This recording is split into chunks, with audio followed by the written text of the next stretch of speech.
জয়গুরু বন্ধুরা, আমার চ্যানেলে বিউটিস কিচেনে আপনাদের সবাইকে স্বাগত। আজ আমি আপনাদের রান্না করে দেখাবো কলমি শাক ভাজা।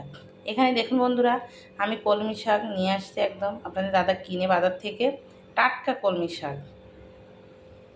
কলমি শাকটাকে সুন্দর করে বেছে ধুয়ে কেটে রেখেছি। দেখুন এভাবে এতটা ঝিরিঝিরি করে, যতটা সুন্দর ঝিরিঝিরি করবেন কলমি শাক ভাজা ততটাই সুন্দর হবে খেতে। খুব সুন্দর দেখুন ঝিরিঝিরি করা হয়েছে, এভাবে কেটে নেবেন। তো আমি কলমি শাকে দেব, এখানে আমি পেঁয়াজ কুচিয়ে রেখেছি আর লঙ্কা ফেলে রেখেছি। আমি পেঁয়াজ কুচি দিয়ে লঙ্কা দিয়ে আমি কলমি শাকটা ভাজা করব। আর আমি ফোড়ন দেবো, একটু জিরে ফোড়ন দেবো। কড়া আমি বসিয়ে দিয়েছি, কড়াতে এবার তেল দিয়ে দেবো। আমি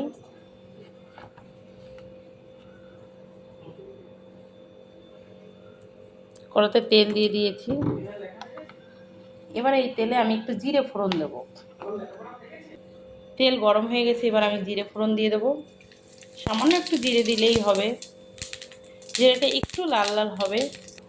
জিরেটা লাল হয়ে গেছে দেখুন। এবার আমি যে কেটে রাখা পেঁয়াজ লঙ্কা এটাকে দিয়ে দিচ্ছি।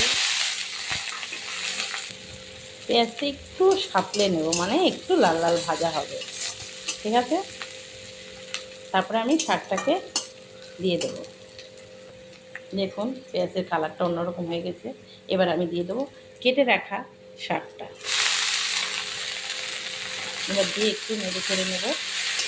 আমি তারপরে দিয়ে দেবো হলুদ আর লবণ। শাকটা এত সুন্দর কোচানো হয়েছে, যত সুন্দরভাবে শাক কোচাতেন তত কিন্তু ভাজাটা খুব তাড়াতাড়ি হবে এবং খুব সুন্দর হবে। তো এবার দিয়ে দেবো আমি লবণ আর হলুদ, দিয়ে দেবো আন্দাজ মতো লবণ, পরিমাণ মতো হলুদ দিয়ে শাকের সঙ্গে সুন্দরভাবে আমি জড়িয়ে দেবো একদম, যাতে হলুদ লবণ শাকে মিশে যায়। আমি এবার ঢেকে দেবো।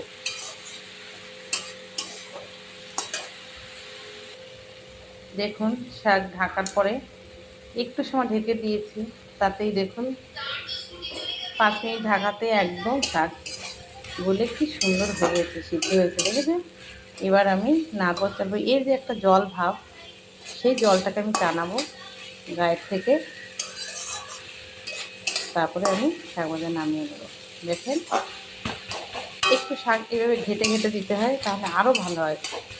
আপনার গায়ে থেকে গায়ে লাগানো থাকলে শাক ভাজা ভালো লাগে, কিন্তু গায়ে ছাড়া ছাড়া হলে যে কোনো ভাজা শাক ভাজা ভালো লাগে না।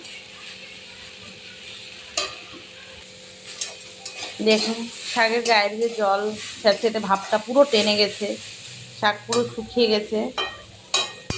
এবার আমি এই শাক ভাজা নামিয়ে নেব। আমার শাক ভাজা হয়ে গেছে, এবার আমি নামিয়ে নিচ্ছি। দেখুন আমার শাক ভাজা হয়ে গেছে, কি সুন্দর। শাক ভাজার কালারটা কিন্তু খুব সুন্দর হয়েছে। এভাবে কিন্তু কলমি শাক ভাজা আপনারা খেয়ে দেখবেন কেমন খেতে লাগে। তো আমার এই রেসিপিটা যদি ভালো লেগে থাকে তাহলে please please please like share comment করতে কিন্তু ভুল করবেন না, আর সাবস্ক্রাইবটা করে দেবেন। জয় গুরু।